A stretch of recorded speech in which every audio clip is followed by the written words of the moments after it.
Short, bald, and angry. You sometimes find that your dreams get in the way of your dream. Get out of here! Dreams blocking dreams. Dreams preventing my dreams from dreaming.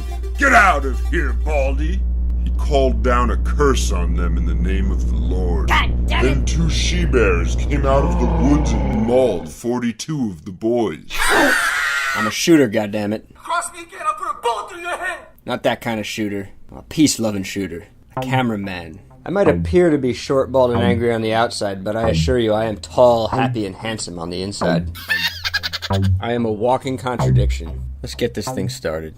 In 3, 2, 1. Welcome to episode 8 of the Short, Bald, and Angry podcast. My name is Cinco. My guest today is also my dear old friend, Becca Roach. Becca is a tattoo artist and a surfer babe. We met while we were both studying illustration at Pratt Institute from 2000 to 2004. And at this point, my memories are really fading, but I remember we were friends from the start. She's super cool, down to earth, but also passionate. And the title Badass might be too soft a title for her. She's always been a badass, but now she's covered in tattoos, which only makes her even more so. I feel the need to apologize to her because I recorded this episode while she was giving me my first tattoo. You know, we both agreed it was a fun idea, and so we did it. But in the end, this episode it's a little too short for my taste, and I was pretty distracted by the process of getting a tattoo. You know, it didn't hurt too bad, but it hurt enough to make it difficult to ask questions and, focus and be thoughtful. I definitely wasn't as focused as I normally am when I do these. But in the end, I think it's a fun listen. And even though I think we have a lot more to talk about, I'm confident she'll come back on in the future. So yeah, Becca gave me my first tattoo back in September, just before my 36th birthday. Right after my breakup and moved to a new apartment. And I mention that because it makes me think about a good friend of mine who is now a psychiatrist. It makes me think about back when he was still studying. He was still in school. He was writing his thesis. I think it was his thesis. It was something big. I think it was his final paper or something. And he was writing it about people who get tattoos. His idea was that people only get tattoos during moments of crisis, like of transition, when they're going through deep psychological trauma or when they're supremely unsure of themselves. And they usually get them when they're broke and shouldn't be spending money on them. And this always used to kind of piss me off. I thought he was wrong, and I wanted to prove him wrong.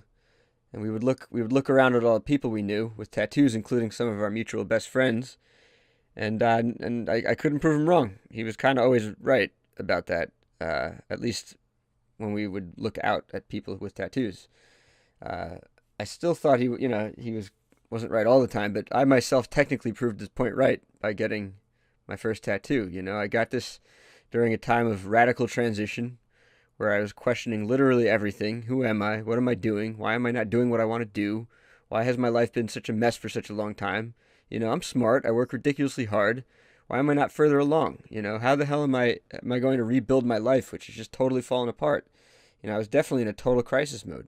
I was considering moving because moving into my new apartment had depleted my bank account and work had kind of dried up for me. And I had some West Coast opportunities. I didn't want to move, but I was about to be in a frantic state of panic. So by all logic, spending money on a tattoo is probably the last thing I should have been doing. But I did it, and I proved my friend's point right, even more right. But to argue against his point, which basically says that people get tattoos because they are weak, or they get them in moments of weakness, I believe even though I did get my tattoo in a moment of extreme weakness, I originally conceived of getting this tattoo over like 2 years ago, when I was beginning to compile my first book, Erotica. I suppose I was mentally turbulent at that time too. In all honesty, I've probably always been kind of mentally turbulent, but definitely the last 3 years it's been worse because I don't have the security of a full-time job. It's something freelancers have to battle with daily. I remember as I was making Erotica, and in general in the last 3 years since I've been totally freelance, I've been really visualizing who I am and who I want to be in a more real way, or in a way that reflects who I am and want to be, as opposed to some of the more like phony self-images I've had of myself that are really handed to me by forces outside myself, things that don't reflect my own values and tastes. And I distinctly remember a night where I suddenly pictured myself with tattoos. I'd never really had this image, this self-image, or this desire before, but suddenly it was there in my head. It popped in there and it sat with me and it grew inside of me, and I could never figure out what my first tattoo should be. One of my best friends, Jed, said, "Don't get your own work. Get someone else's work for your first piece." And he had some reasons why he thought that, and the logic behind it rang true. I agreed with him, but I struggled. I was like, I don't know if it feels right. I felt like intuitively I needed to get something else. So I struggled with what I wanted my first tattoo to be for a solid 2 years, until finally it just hit me. I need to get the logo I made for Erotica, my first book, as my first tattoo. Erotica is a book that represents a major shift in my being as an artist and a human. And there's no shame or judgment for those who get random ass tattoos, but I personally needed there to be a lot of meaning behind this first tattoo. Probably all the tattoos I'm going to get, but definitely this first one. Behind any ink that will be permanently needled into my flesh, I need there to be some kind of meaning. I couldn't have made a better decision. Not just with what I got, but with who I chose to do it. I'm extremely aesthetically pleased with how it turned out. It feels like I've connected to a greater source of internal power than what I previously had. I'm becoming more myself, whatever that means. So thank you, Becca, for ushering me into the second half of my life as someone with a tattoo. My parents were very unhappy with this. I knew they weren't going to be happy, but I was surprised by how unhappy they were. My dad especially. We've been getting along so great for so long now that I forgot how adamantly opposed he was to tattoos. I did assume that he would be more chill about it, like the way he's chill with everything I do these days. But he was pissed, and I remember he used to tell my sister and me if we ever got a tattoo, we should just never come home again. Of course, this was like total bullshit, just a bluff, a scare tactic, but he was seriously against them, and still is. So there was a bit of awkwardness when I told them I was going to do it, and when they realized they couldn't stop me, they tried to make me promise to get only one. But sorry, Mom and Dad, I can't promise that, because I have this new image of who I am in my head now, and it's not a phase. It's what I am growing into. It includes me as a filmmaker, writer, producer, director, who has shifted back into being a total artist, and I will get more tattoos. And I am also seeking an apprenticeship so that I too can become a licensed tattoo artist. It just makes a lot of sense. I get asked all the time by people who appreciate my work if I can give them a tattoo. And within the next 2 years, I would like to be able to answer that question with a follow-up question. Well, first of all, with a yes, but then with a follow-up question: when would you like to schedule your tattoo with me? Tattoos can be ugly as fuck.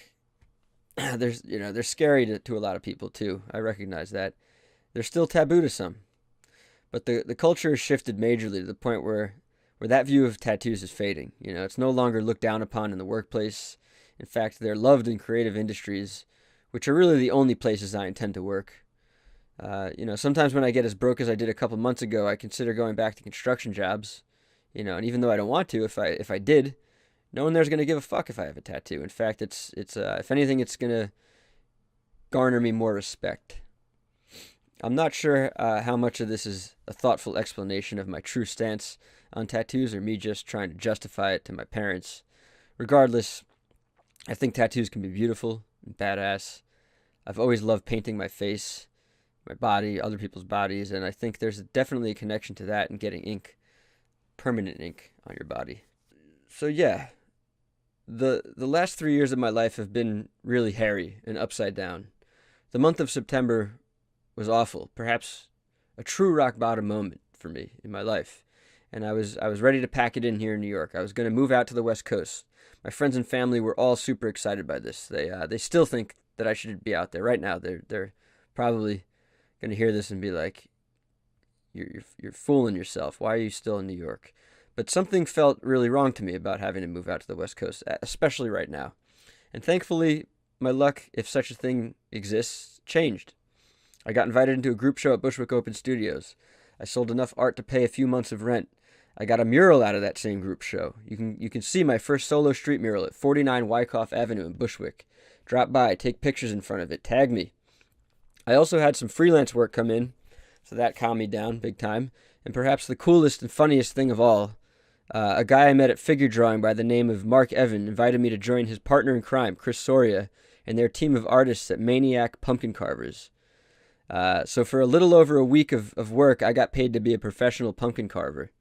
I've never had a job where I felt so at home with all the people I worked with from day one. Usually for me, a new job, I feel like a total outsider, and I don't know what I should be doing until a month or more in. But at Maniac Pumpkin Carvers, I felt like I was immediately part of a clan, and simultaneously I was creatively stimulated and challenged, and doing a good work from day one. The job was awesome, and I look forward to having Mark Evan and Chris Soria, founders of Maniac Pumpkin Carvers, on the show. Their life is crazy for the months leading up to Halloween and through November, so expect to hear them, in December or maybe even early next year when things settle down for them. I don't want to jinx myself, but I am feeling really lucky right now. I am still in a rough place, not sure how I'm going to get through the winter financially, but I might still have to pack it in here in New York and head to LA, but I'm determined to make the momentum I have going work for me. This podcast is a ton of work, but I'll keep putting it out as often as I can.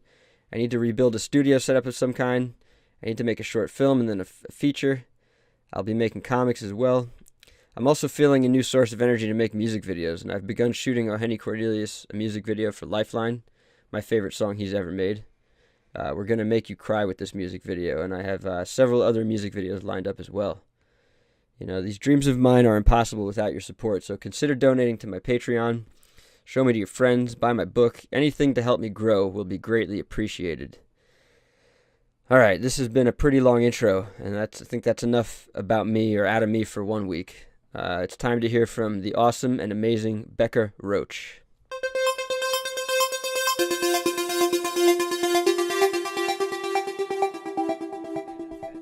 All right, this is rolling.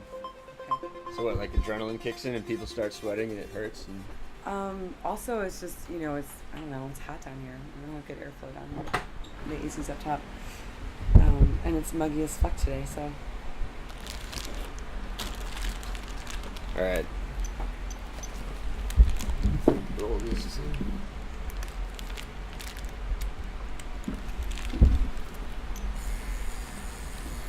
Here we go. Getting my first tattoo while talking to Becca Roach, my old friend from college. Yay. On a podcast. Freshman dorm across the hall mates. Were we? In Steuben? You lived across the hall from me. Damn. I don't know if I can conduct an interview while I'm getting tattooed. Guess we're about to find out, huh? Here we go, the first pierce.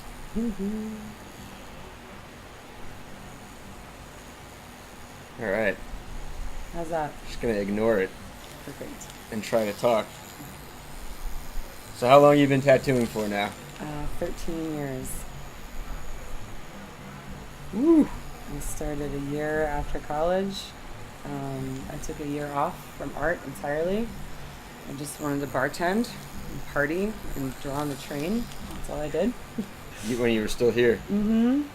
And I had a little job in the Lower East Side, and I learned pretty quickly on that bartending was not necessarily a sustainable career choice. So I decided it was time to make moves. For the long run? Yeah. And tattooing made the most sense. I was spending all of my money getting tattooed. Right. I was like a nervous kid walking around tattoo shops. So it made sense to try to learn how to do it. What did you say? There were, one of the reasons was you saw you were better than tattoo artists. You were like, I could do this better than some of these people. Well, that's what I thought. I had no idea. But, so it wasn't that easy? Once you started doing it, it was really hard? Not at all. It was totally humbling. Yeah? But I just remember seeing, old wonky flash drawings and really liking them. And then seeing some newer work that was out by various artists and thinking like, well, some of it's really amazing and some of it's total shit. And I thought that I probably had a solid chance at making it with my newly developed art school skill set. So little did I know. When did you get your first tattoo? I was 19. I was living in San Diego in between freshman and sophomore years at Pratt. And my cousin came over to my house and sort of surprised me with this idea that we were going to go get burritos and tattoos. So we did. Nice. Yeah. And I was underprepared. I knew what I wanted, but the drawing was in New York still. So she's like, just pick something off the wall. Which is a horrible idea, but I did it anyway. Like the Friday the 13th tattoos? Are you into those? I mean, yeah, but it wasn't nearly as cool as any of the Friday the 13th tattoos that are out there. Those are actually kind of rad. Are they? Yeah, some of them are really fun. I've never actually checked any of them out. They're fun. They're small little like trinket superstition tattoos like cats and 13s and horseshoes and bombs or whatever. It's just fun. Spiders. Yeah, spiders. I picked off the wall like a piece of nondescript tribal that I'm sure belongs to no tribe whatsoever, and decided to put it on my arm forever. It's on there somewhere. Oh yeah, it's right there. It's that one. The first, the one you showed me. Yeah. That's cool. That's awesome. All right. I won't ever cover it up because it was a time and a place. But I could have done worse. Have you had any stick and poke tattoos done? Oh yeah, for sure. They hurt more, right? They do, and they take longer. I've seen it done. I've seen people like nearly pass out while it's happening to them. That sounds terrible. Like I drew a kid, he wanted dice, and I took some time. I drew him a nice piece of dice, and after the first 2 pokes, he was like, "Fuck it," smiley face. Wait, did you do the second pull? No, someone else was doing it. Where were you? My old apartment. Of course. Yeah. That's Central. That's where the best stick and poke tattoos happen. Yeah. I had this standing tradition with my friend Spencer, who is a designer and a surfer here. We for some reason when we get together, we tend to give each other tattoos, and he's not a tattooer. So I have 3 of his best tattoos, and they're all the worst. One of them was done in my living room. One of them was done in my friend's living room. I actually let him tattoo me in the tattoo shop once. But I was going to invite you out to this festival I was a part of. They were trying to get tattoo artists live at shows. I don't know if that would be something you were down to do. Sure. You could do that? Yeah. I mean, if they pay me. Or if someone pays me. Yeah, I don't know what the deal was with pay. I mean, just make the people who get tattoos pay me. Yeah. You know what I mean? Then I'll come. That stuff was fun. I like tattooing in weird places. I probably shouldn't speak too soon, but bee stings hurt more than this. Yeah. This is a pretty easy spot to get tattooed on, I think. The fleshy part? Yeah, it's like right on the shoulder. I think it's a part of the body that's sort of designed to take a blow. You know, it's not like there's not a lot of nerve endings right here. So. What is it? The bony parts that hurt more? Yeah, joints and anywhere on the torso, I think, is really painful. Down here? Yeah, anywhere between your shoulders and your hips, no fun.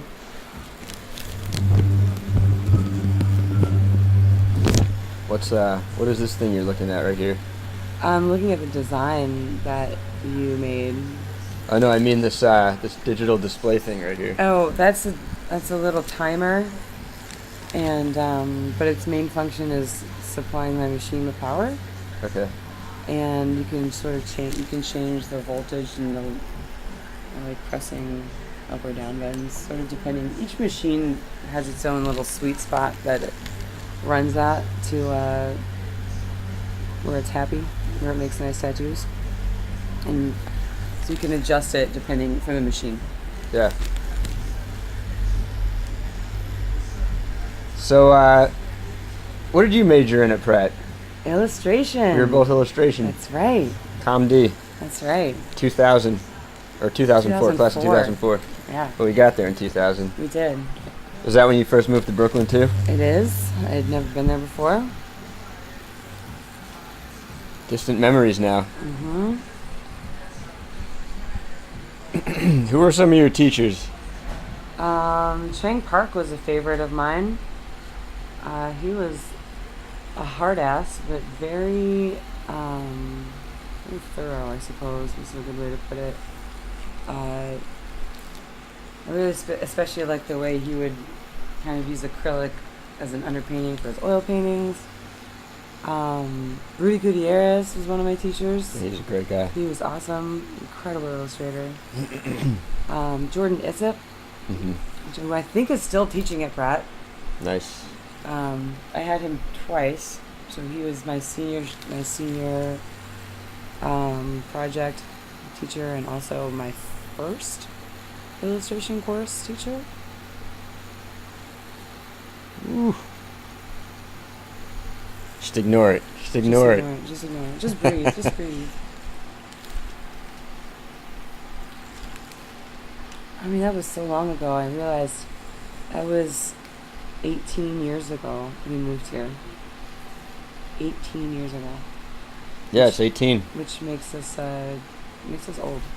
Did you know Tara McManus? Oh, She was on this podcast too. okay.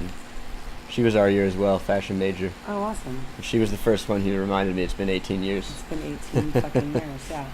Since we showed up here in New York.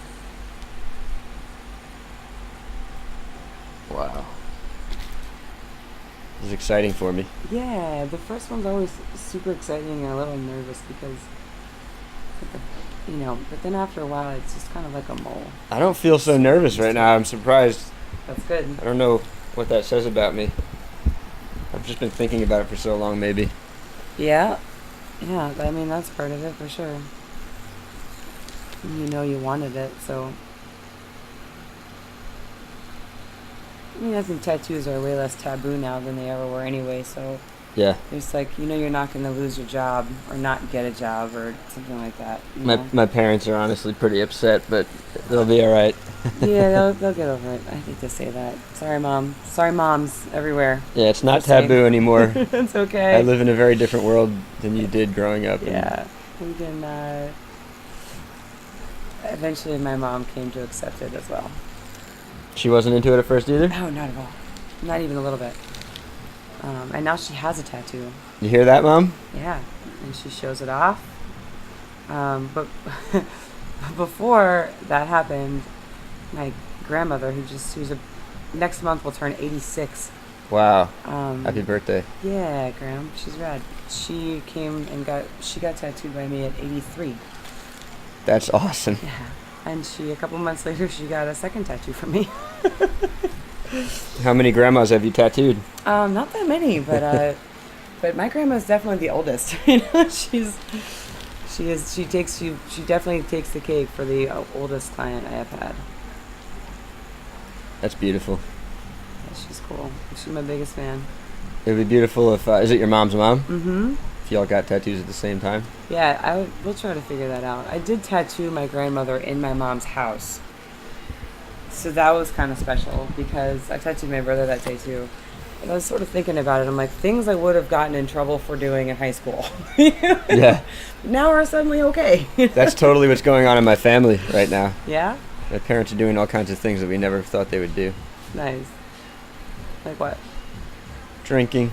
Oh no. They were considering doing edibles. They were on the West Coast considering doing edibles. I never thought I'd hear them say that. It's illegal. Yeah. It's safe. Yeah, they're opening up. Oh, my dad was listening to Immortal Technique. What? I was like, yeah, all kinds of stuff. But,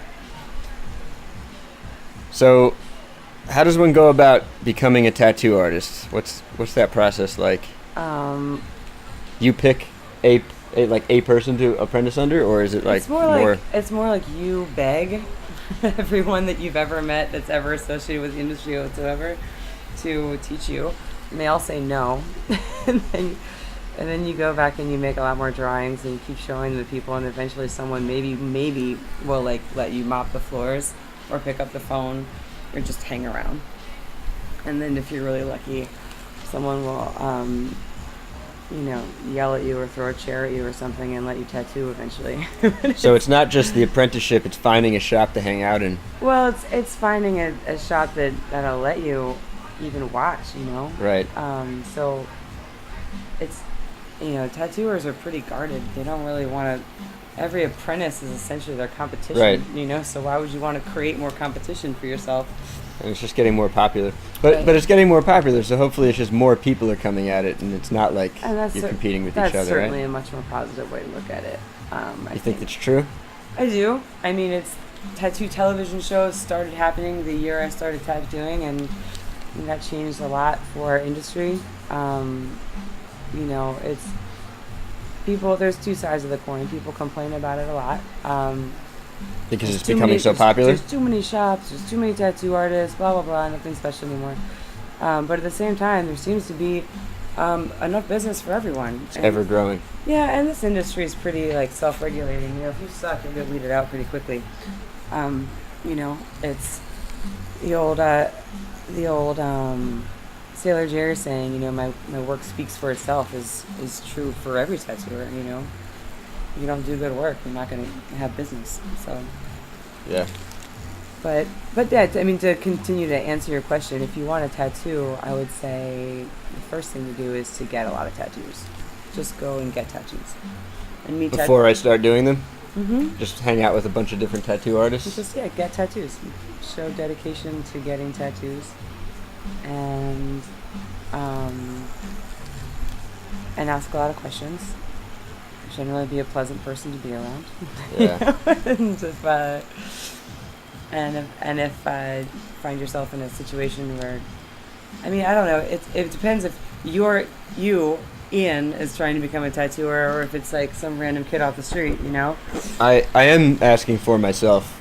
So, but I think of the podcast as an educational tool for other people as well. Sure. So for all of those who are listening, don't listen to anything that I'm saying right now. Tattooing. You're not welcome in this world. Tattooing is Turn not away. for everyone. Tattooers are mean. They'll make you cry. There's no money to be made in this business whatsoever.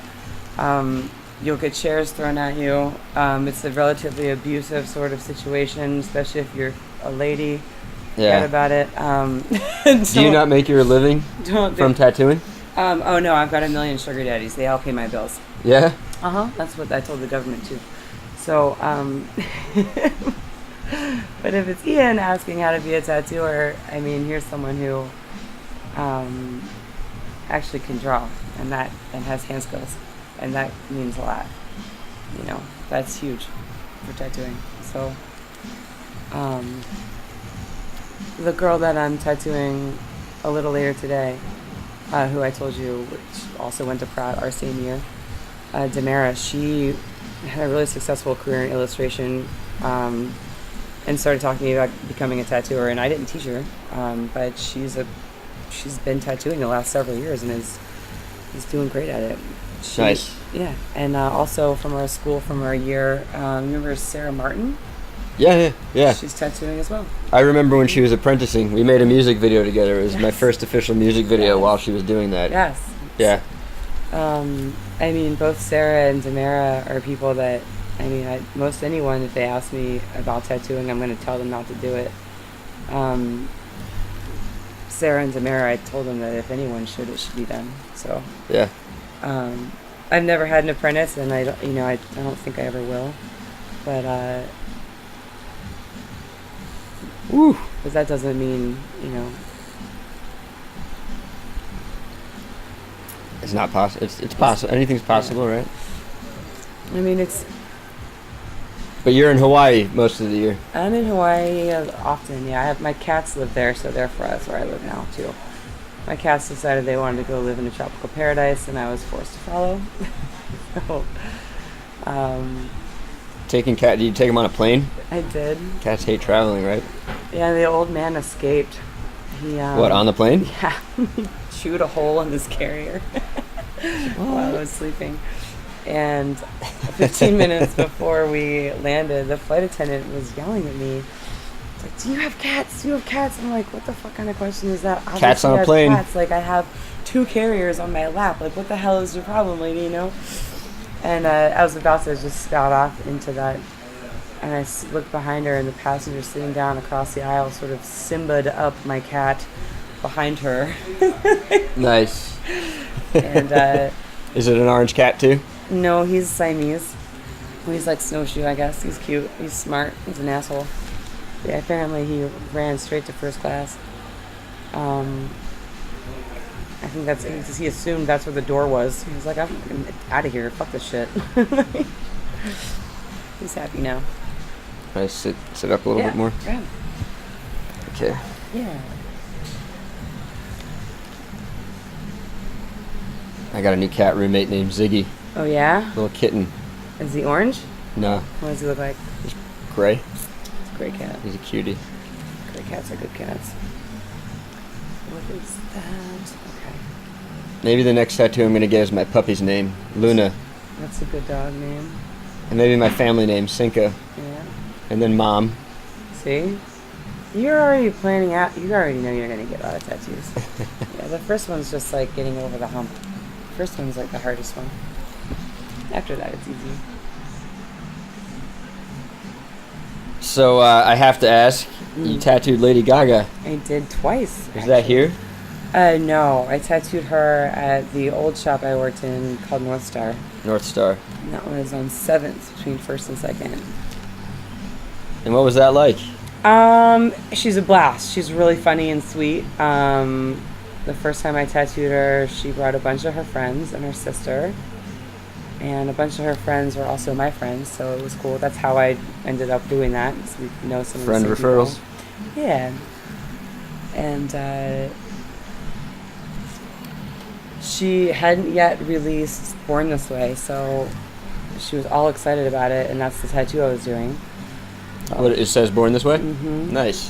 The plan was to reveal awesome. it at the VMAs, as part of like the record release reveal or something. But instead she wore a meat dress.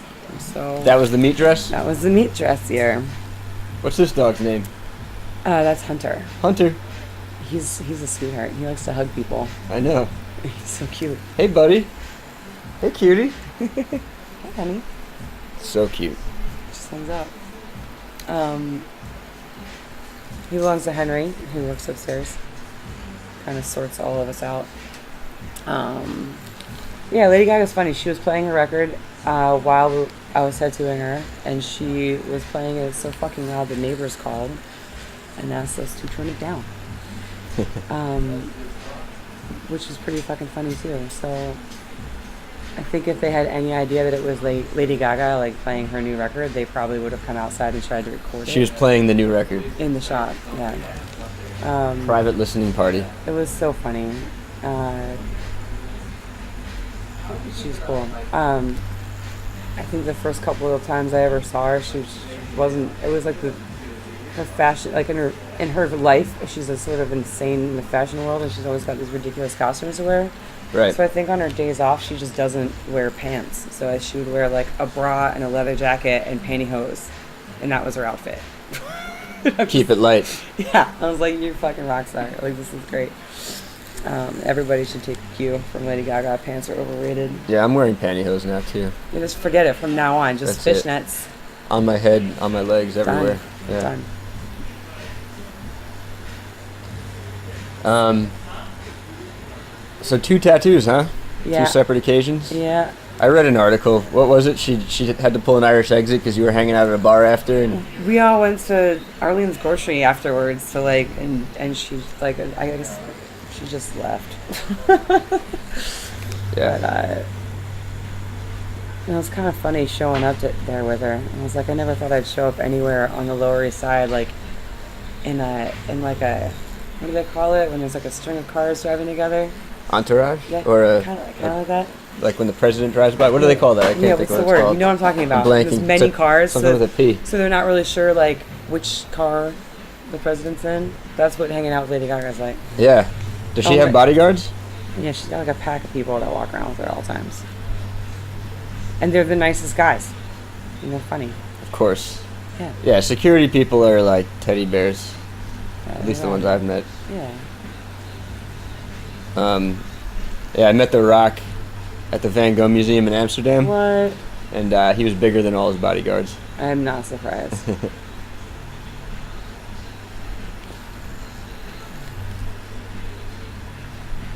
Wow. So how long has a gun like this existed that's basically silent? Because I thought we weren't going to be able to do this because the gun was going to be buzzing too loud.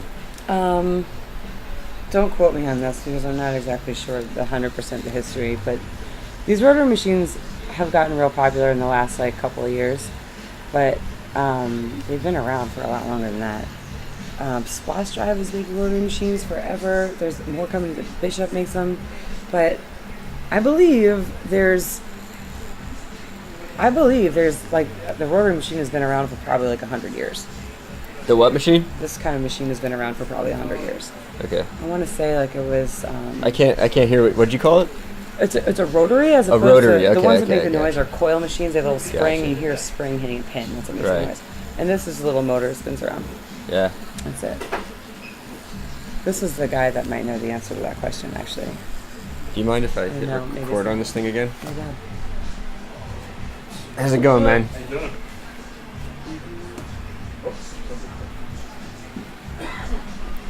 No, that's not who I thought it was. This is the guy. Daniel, quick tattoo history question. First tattoo machine was Thomas Edison, right? He made like an electric pen. Yeah, I think Sam O'Reilly patented as a Sam O'Reilly. tattoo machine, I but it was an electric engraver. It was the electric engraver, Yeah. and it was essentially, and it was a rotary machine, wasn't it? Yeah, kind of. Yeah, Essentially it was a sort of motor like one. this? So this is my friend Ian, by the way. How's it going, How's man? it going? Ian and I went to art school I'm together, recording here. Oh, just so you know. nice. Yeah. and this is his first tattoo. All And right. he's doing a little podcast, so asking me questions about tattoo history, and I don't want to fuck up. I don't want to sound like I don't know what I'm talking about. I want to sound pro. That's what's scary about doing this show. It's like I often don't know what I'm talking about. It turns out. It's like I have to apologize for like 5 things and fact check 5 things No, you're every gonna- episode. You know. So yeah, when you get big, you're just gonna have to have like your fact checker in there. You know, like Howard, Yeah. like Howard Stern had what was Jackie Robin. But she wasn't his fact checker. She was No, like his but- backup. Yeah, but she would look shit up Yeah. too, and like call the fact checker. That's people. totally a thing. Yeah. You need your sidekick. I wonder if I'm going that direction. I don't know where this is going. You never know. You never know.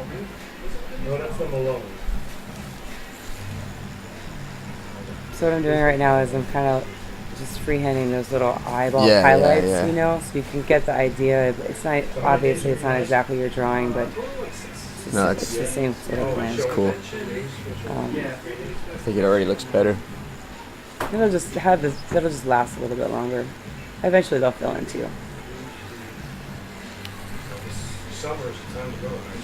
It's definitely hard to have a conversation, specifically like an interview conversation, while this is happening. I mean, you don't have notes in front of you or anything. Usually I have notes in front of you're me. just sort of like, you're just sort of going for it. So, yeah, back to you. Living in Hawaii, surfing all the time. Have you surfed? Did you surf all like forever? Or did you pick that No. up after? I knew started you? surfing maybe 6 years ago, maybe 7 or 8. I don't know. The first time I tried surfing, I was 19 and I had no fucking clue what I was doing. There wasn't any YouTube videos. I didn't have enough money for a lesson. I just went down to the beach and tried to figure it out. But and then at some point, after living in New York for as long as we did, I don't know why it took me 5 years to realize the fucking beach was here, but it was awesome. It took me 3 years to realize I could go to Coney Island. And after, I don't know what my problem was. And then after that, I started going to Rockaway, and I realized you could rent a surfboard for pretty cheap, and the surf shop was nice enough to like let you leave all your crap behind the counter. Oh, that's good to know. Yeah, so you could go down there and rent a board for the day for like $30 and flop around like all the rest of the kooks out there and try to figure it out. And then How long did it take you? Oh God, I still haven't figured it out, but not at all. But they're super. I mean, then I don't really think it's the same now, but you know, the guys were pretty nice in the water, and it wouldn't really give me too much shit. They'd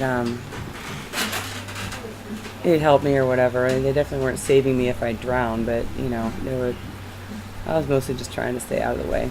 And after like failing miserably at surfing that way for a little while, I decided to take it seriously, and I went down to Costa Rica, and I took a bunch of lessons and surfed a bunch of waves, and then I was kind of hooked. So Costa Rica. yeah, it's a nice place. It's nice weather all the time, and there's waves all the time too. So Beautiful, right? yeah. I have a fear of surfing, as I told you, but I want to learn. Specifically, I have a dream to like reconnect with that friend in Hawaii and his twin brother, like down in Hawaii surfing. You should do it. But You should do it. Hawaii is a really good place to learn. I to could surf. also just reconnect with them and not surf. Oh, no, surf. Hawaii is a fantastic place to learn to surf. I know you like the two things you're afraid of, sharks and reef, are definitely prevalent there. Yeah. But I think you'll find pretty quickly that, you know, to avoid the reef is not that hard, especially when you're just learning. You know, you can surf some gentle waves in Hawaii that like go along forever. So Yeah. a couple of friends teach at surf schools, and they put you on these massive 12-foot long boards that it's like taking a Cadillac down a wave. It's luxurious. Cadillac of surfboards. Mm-hmm. And because you don't really know what you're doing, and you know they'll tow you out to the wave, you know, on their little Right. surfboard, and they'll push you into the wave until like you figure out paddling, which is awesome. And you'll be standing up and riding waves day one. And sharks, you know, they don't really want to eat you. They want to eat turtles. You know, they're like that. Yeah. Yeah, I don't know where. I think it's just because I don't spend any time in the water. I used to be fearless in the water, and now I could probably get over it pretty quickly. Yeah, you'd be alright. Sharks are scary though. I went out and did a little like snorkel tour with my friend Chris when he was in town visiting, and he wanted to go swim with the sharks, and you can pay a research vessel to take you out there, and you hang on to the side of their boat, and maybe 3 miles offshore you get in the water and there's fucking 45 sharks below you all just swimming around. What kind? There were definitely some Galapagos and some maybe Makos. I don't know. There was a tiger for a second. Every now and again you'll see a hammerhead, but they're pretty rare. I Bull don't know. sharks. I couldn't fucking get over it. I was having a straight up panic attack in the water. Oh God. I think I used to watch. I wouldn't be in that water. would I not be in know. that I water. got out and then I got back in. I was having a hard time. You could just see them below you. Oh yeah, they're right there. They tell you to make eye contact with them, and I'm like, how do you make eye contact with 45 fucking sharks? I'm like, do they even see me? They can smell that I'm afraid. Right. And I think part of it is just like Don't bite your lip. right. Don't fucking bite your lip. I mean, they tell you I came with my own fins, and mine are these little kick fins that are little Rasta colors on them, you know, and they've got yellow tips. And that was the first thing the lady said. She's like, nope, can't use those. I'm like, why? And she's like, well, they've got yellow tips. Sharks like that. Oh, they're attracted to yellow? They're like, they like yellow tips. It looks like food for them. And I'm like, oh, fuck. So they're like, here, use these fins that are all black. I'm like, So that's okay. an evolutionary disadvantage for fish who are yellow, huh? Yellow-tailed fish. Like tuna, maybe, you know? Tuna seems like a good meal for a shark. But, Tuna sounds like a good meal for me right now. I forgot to eat this morning. fucking good. Yeah, you definitely should eat before you get tattooed. To anyone who is thinking about getting tattooed on your podcast, eat before you get tattooed. Learn from my mistakes. Hmm. If you pass out later, this is why. It's because you didn't eat. It's true. Is there a difference between those two inkwells? Yeah, one is the kind of ink that I use to make the lines with, and the other one is the kind of ink that I use to fill in the black with. What's the difference? One's a little less smeary, so when you're working with a complicated stencil, you don't have to wipe as much, and hence maybe wipe the stencil off. So That's the line one. You use that for the fine line a work? little less smeary, yeah. And the one that I do the filling in with is just I don't know, it's a nice rich black. It goes in easy. I like it a lot.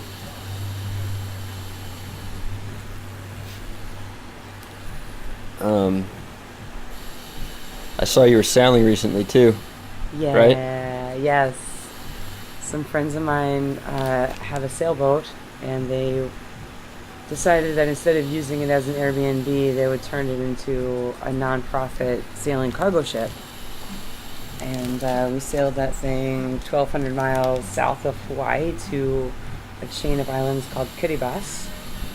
Just a really low-lying chain of islands that, because of climate change and rising sea levels, their water source and therefore food source is becoming less and less and less. So we sailed some supplies, and we came with the intention of doing some workshops in hopes to encourage entrepreneurship. So I didn't stick on crew long enough to start really with much of the nonprofit stuff, but I did the sailing. So they just made it to Fiji. I got a message from them 2 days ago. So Fiji is They're still going. yeah, well, Fiji's where they're stopping to do work on the boat. So during the journey, we got a 6-foot crack in our mast. Our water tanks were leaking. 6-foot crack, like a Like vertical a splinter. vertical crack in our wooden mast. Yeah, the captain was up in the boatswain's chair, affixing ratchet straps to our mast while we were at sea. Because there's no, you don't bring two masts out there. No, we didn't bring a replacement mast? second mast with us. I know, shucks. And eventually they were able to put some splines in it. But even when we got to Kiribati, we were met with some really disgruntled. One in particular was really disgruntled government official who worked in immigration, and she was just sort of convinced somehow that we were not doing what we said we were going to do. Matt's here? Okay, cool. Should I send him down or No. you just gonna talk to him? No. I messaged him and told him I was running behind. He's my next. So, Okay. yeah. Just tell him to chill out. Yeah. He's aware. So, Sorry, Matt. sorry, Matt. It's Ian's fault. Matt's the fireman. Matt's fireman. This is my first time tattooing Matt. I tattoo a lot of Navy people in Hawaii, and Matt is a referral from one of the girls I tattoo in the Navy. Cool. Yeah. Ooh. Pain kind of comes and goes. Mm-hmm. It's looking great though. Thanks.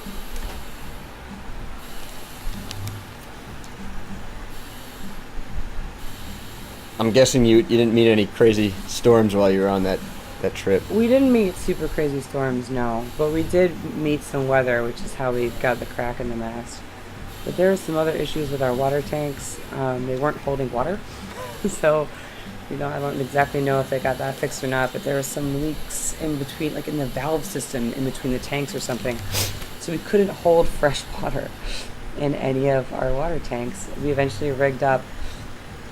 It looked like an air mattress or like a giant camp shower kind of, as like in the dining table. Like a lot of times in sailboats, the dining table will flatten and that becomes a bed. So we flattened the table and put this huge water bladder and filled that with our water maker, and like a desalinator, I guess. And that was our water supply. So that was how we kind of dealt with that. But like 4 giant water tanks not holding water at all was super weird. One of them got converted into like battery storage or whatever, but it's still, that was a mess. At some point, after I left, I found out they leaked a whole bunch of diesel fuel into the ocean as well. So here we are, like an That's- environmentalist, group of social activists. So we're all trapped in the system. all fucking all try- the best like, of us. trying to even do the of best us. fucking work possible that we can do, Yeah. and we're leaking diesel fuel into the fucking ocean. Like, ah! I mean, is Tesla working on an electric boat? Yeah, right. It's like Tesla. If we had one of Tesla's batteries on board, we would have been set. But yeah, sailing was cool. I love sailing. I'm super bad at it. I get sick. I don't take orders well from people like captains. I like being. You got pretty seasick I got really seasick on the crossing. Yeah, it was pretty miserable. Thought I would for get. days. Yeah. That's rough. I've only been like majorly seasick once, and it was so rough. I couldn't. It was so bad. I mean, it gets better. I just can't do anything. It's like it was sort of just like at any moment the seasickness would be creeping. Where it's like if I moved too fast or went below for too long, or like, then I would get sick. And I didn't. I was able to kind of control it a little bit, but I was just fucking miserable. So it meant that I could do my work on my watch, and sleep and shower, and that was pretty much it. Like I was useless in the galley. I couldn't help cook meals at all. I couldn't really do shit unless the boat was not moving. One day we didn't have very much weather, so I took the shower apart and cleaned it. That was like, all right, my contribution to this fucking mess right now is to keep us all from getting gross sailor diseases. I don't know. Yeah, it was a hard trip though. We didn't lose. One of our crew members stepped off as soon as we got to Kiribati. She flew back to Hawaii instantly. Our first mate left a little bit after that. He didn't stick around for too long. And then I had enough and left too. So it was just the captain and my friend who owned the boat. And they were in search of crew. So we found it. My friend Sandy came and replaced me. And then we got a few more people. One guy from Kiribati joined on. Captain's friend from Holland flew from Holland to sail with them. So Nice. yeah, it's cool. They made it. Yeah. In my old age, I'm just afraid of everything. I'm afraid of sailing too. I don't want to sail. That's a real thing to be afraid of, though. In the ocean. No way. I wasn't afraid of it at all, and I feel like I should have been. I didn't realize how dangerous it was. Oh, it's so dangerous. I didn't think about it until there I was on my watch, and because we had this issue with the water tanks, we didn't have properly working heads. So every time you have to go, you go over the bowsprit, which is not that big of a deal when the boat's in the harbor on anchor.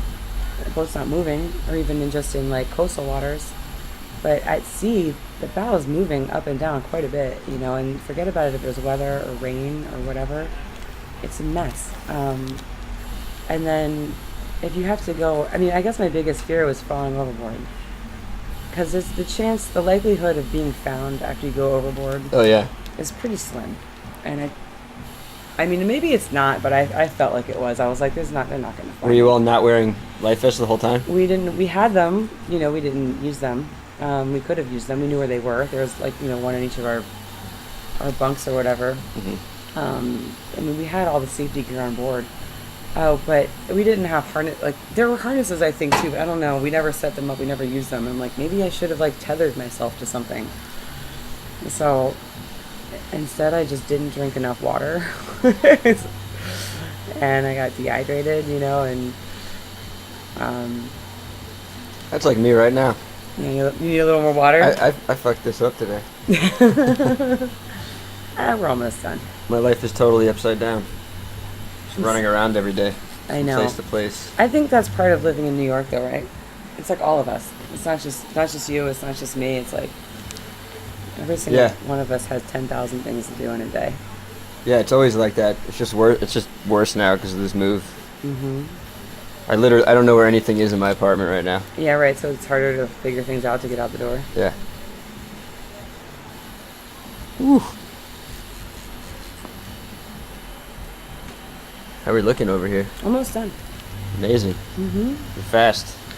This machine is fast. This machine is not forgiving either.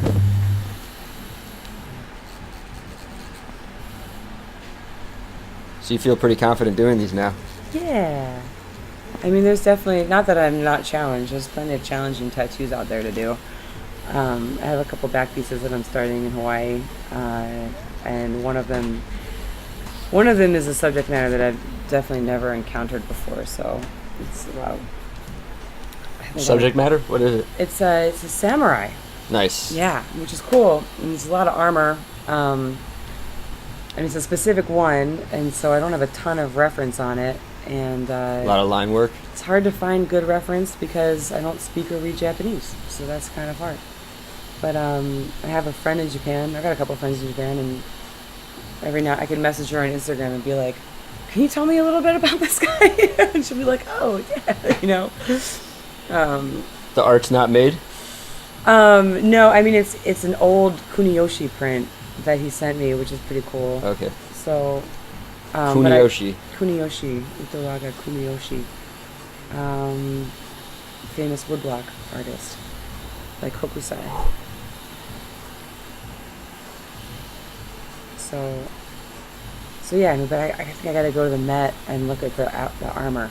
I haven't been to the Met in a long time, and there's a permanent display, on permanent display, like old Japanese armor exhibition. Yeah. I could stand to spend an afternoon in there. Finally paid. I like going there. Yeah, it's, apparently they changed it. You can't just pay a quarter to get in anymore. What, you have to pay? You gotta pay now. If you don't live here. I don't have a New York ID. Right. I need to get that. I should get one. There's like a thing I can get to get into a lot of shit for free. Right? The New York City ID. Yeah. I should get that too. Such an imposter. So where are we at? I think we're finished. Did you just finish? And maybe. I gotta clean it off, make sure I didn't miss any spots. And Beautiful. Thanks. Well, and then we'll see for sure. There might be a spot or two here. It looks the best, right? The first few weeks, and then it starts fading right away. No, it doesn't start fading. No? It just, the ink just sort of it settles into your skin. I think it looks really good after it's healed. Yeah. But it looks really crisp right when it's done. So. Badass. Yeah. You're officially in the tattoo club now. Nice. And what do I get for it? A tattoo. A tattoo.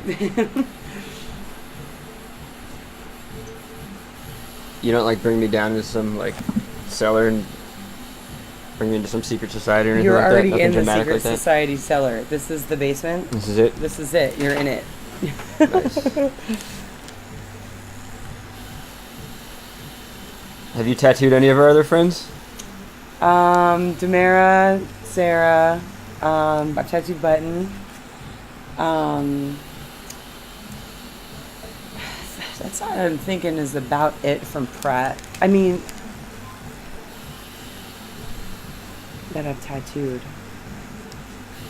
so far. There's probably someone I'm forgetting and I feel like a jerk. Oh, you remember Kishore? Yeah. Oh yeah, Tattooed definitely. Kishore. We stay in touch. Yeah, how could I forget Kishore? Yes, I tattooed him. He's fun though. He comes with designs that he's like made and are like ready to go to tattoo. If he wanted to tattoo, I'd encourage him to do it too. I mean, Yeah. he used to have machines, a long time I'm surprised that he doesn't do it. I mean, I know. I don't know exactly what it was that kept him from it. There was a story, I think, long before I was ever a tattooer that he was telling me about. He had an opportunity and something happened. Who knows? So I ask everybody on this podcast if there's shit that gets you angry. Is there anything you're angry about these days? Oh, God. Where do I start? Oh, man. Right now, I'm actually not that angry about a lot of things. When you put it in a question, like, you know what I mean? It never works out. Like, I'm really hoping to get people ranting. I'm not really that But mad. it's chill. We're happy. We're Yeah. reconnecting. Like, I'm happy. Like, I love my job. I'm happy to be in New York. I love that I get to go home to Hawaii. But it's fucking disgusting. Is the weather right now? It's gross. New York City still smells like garbage, which is endearing also because this is sort of what we're used to. Yeah. Hawaii is expensive to live in. Doesn't that shit piss you off? It's expensive to live here too, so it's not really different. Same shit. Yeah, same shit. You know what pisses me off? Hawaii drivers. I love you, Hawaii, if you're listening. I fucking hate Hawaiian drivers. Hawaiian drivers suck. They drive 15 to 20 miles an hour below the speed limit. Oh, slow. On the regular. And they like, Island time. yeah, they call it driving with Aloha, which is fine, I get it. But they also do this shit where they don't actually understand how traffic rules work, like merging. Because they think merging is rude. So they just like line up and clog a lane like miles in advance, you know. And I'm like, this is not how this was designed to function. Like, there's a reason that we do things the way we do them. Hawaiian drivers are inept, huh? Nah, I don't know. I think it's just culturally like some, you know, they're a little bit passive aggressive as a culture, and so they think that doing things like merging is rude. It's not coming from a bad place. They're just like, oh no, I want to be prepared, line up, you know, be over here, be at, you know. It's like, no, it's clogging traffic. Yeah. They also like let left-hand people like they'll like let people turn left in front of them, which is really nice if you're the person that has to turn left. But if you're anybody behind them, you're like, quit letting people in. We just have to go. So I think anytime I'm driving anywhere in Hawaii, there's generally a string of expletives that come out of my mouth in regards to, what the fuck are you doing? Are you fucking kidding me? Are you serious? Get the hell out of here. How you doing? You holding up okay? Yeah, I'm good. Okay, we're almost done. Can I actually hit record on this camera one more time? Mm-hmm. Just to catch the end here? Mm-hmm.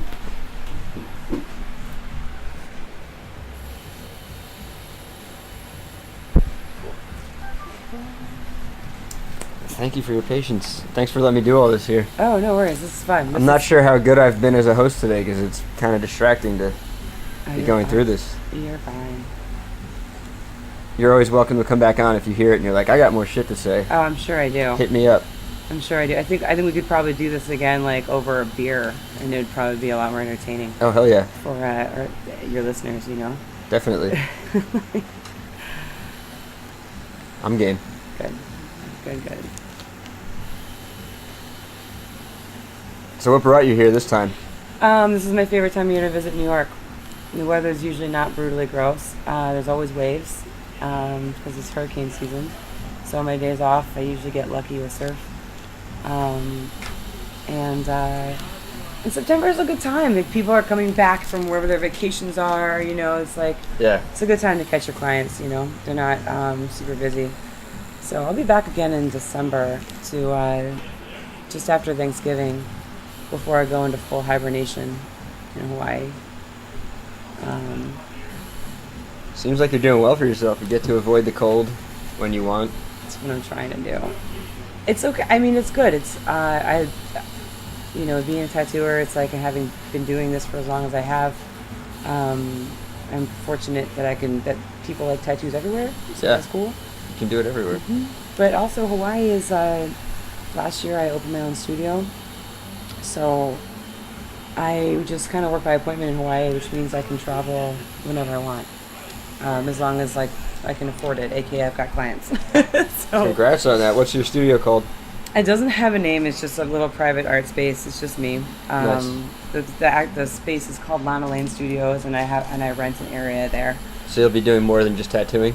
I got it initially to paint in and just make some art, and then I started tattooing out of it pretty quickly after I put it together. Have you kept up with your art over the years?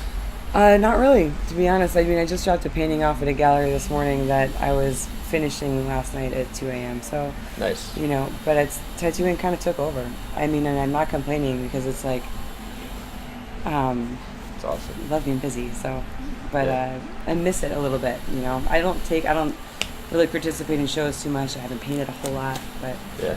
when someone asks me to, I'll put it together. You know. All right, go look. Go look. Yeah, go look. Thank you. Yeah, you're welcome. Are you the book person? Yes. You're the one selling the books. All right, we've met before. I'm Becca. Oh, you were here a while ago, and Yeah, you I were used at to another work shop. here all the time. I'm just here sometimes. Okay. And this is what you brought? Yeah, that's what I brought today. Oh my god. How much is this one? That's 100. How much is this one? 60. Okay. I do PayPal, Venmo, and credit card now. How about Yushi's book? I used to work with Yushi. He's fucking awesome. Oh, okay.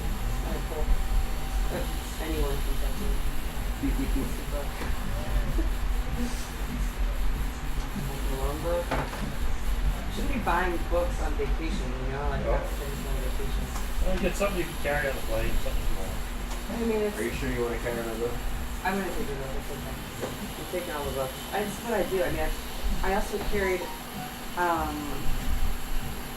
carried Jimmy Piece of wood here. I'm blind. Like it's fine. When you come with tattoo equipment, you just you still like sucking out the money and like paying to take it back. So. What do you think? You like it? I love it so much. Thank you. Let's take a picture.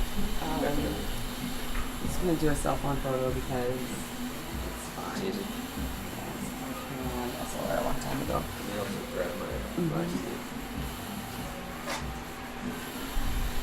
And then I'm just gonna come on this other side of the skirt. I'm just gonna take a picture of it now.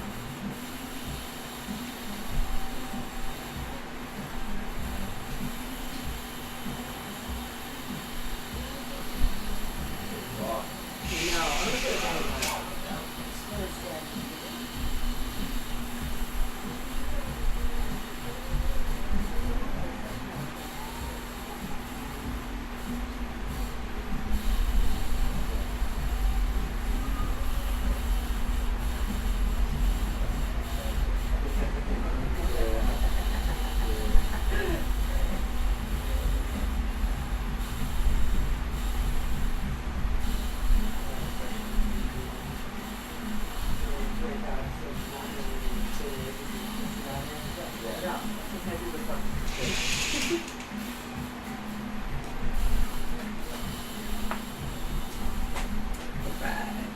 Okay, so super simple aftercare. This bandage comes off in 2 to 4 hours.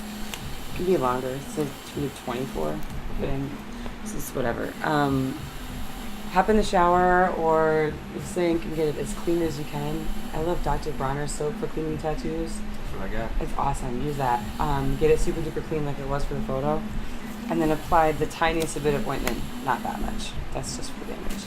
What kind of ointment am I getting? A&D ointment. Use Aquaphor if you can.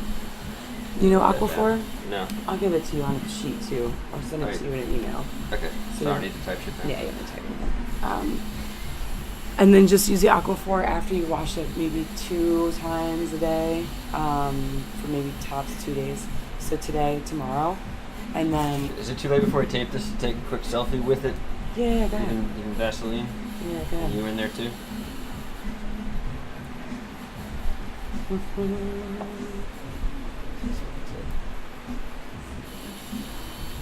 Is that a good picture? We're backlit.